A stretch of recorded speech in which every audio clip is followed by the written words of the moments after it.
Assalamualaikum warahmatullahi wabarakatuh. Di sini saya Ahmad Azam Alauddin dari kelas 11.1 ingin mempresentasikan tugas sejarah yang bertemakan hubungan perdagangan Nusantara dan negara lain.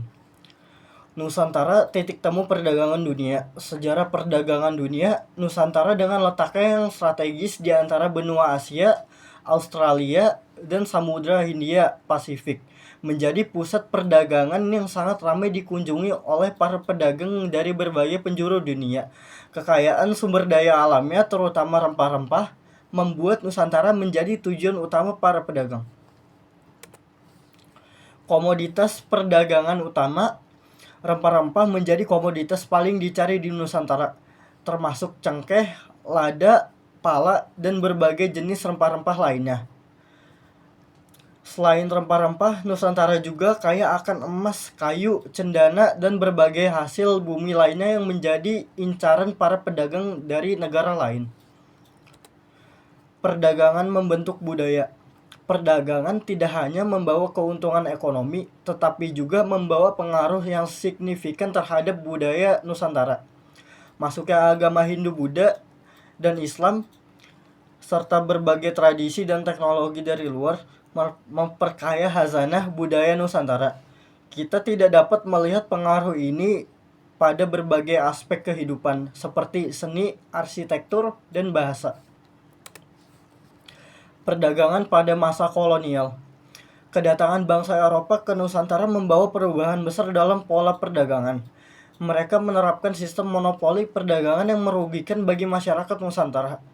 Selain itu, kebijakan tanam paksa juga membebani rakyat dan menghambat perkembangan ekonomi. Perdagangan Nusantara di masa modern.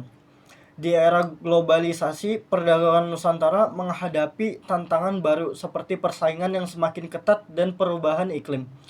Namun, Nusantara juga memiliki peluang besar untuk meningkatkan ekspor produk-produk unggulannya.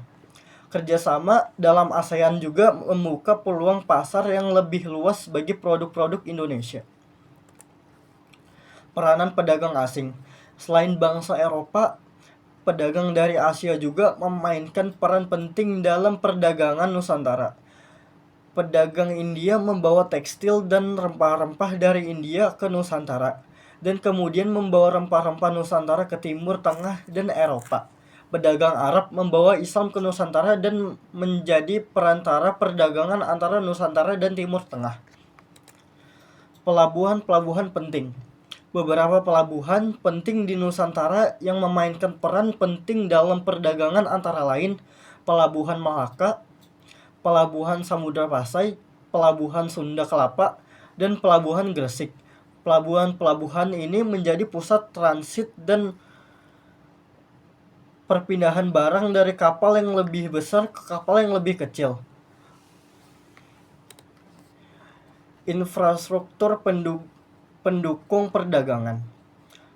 Perdagangan juga mendorong perkembangan infrastruktur di Nusantara.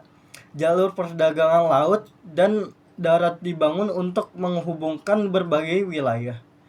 Kapal dan perahu dengan berbagai ukuran dibuat untuk mengangkut barang-barang dagang. Sistem penimbangan dan mata uang juga dikembangkan untuk mempermudah transaksi perdagangan. Sistem perbankan dan kredit dalam perdagangan. Perdagangan juga mendorong perkembangan sistem perbankan dan kredit di Nusantara. Para pedagang membutuhkan lembaga keuangan untuk menyimpan uang dan melakukan transfer. Sistem kredit juga diperlukan untuk membiayai kegiatan perdagangan. Warisan budaya perdagangan Nusantara.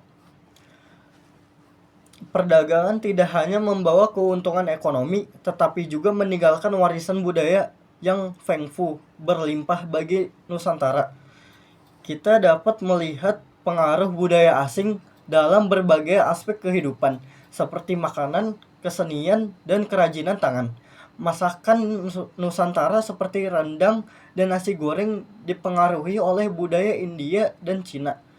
Seni musik dan tari juga menunjukkan pengaruh dari berbagai negara. Sekian presentasi dari saya. Mohon maaf kalau ada bila salah kata. Wassalamualaikum warahmatullahi wabarakatuh.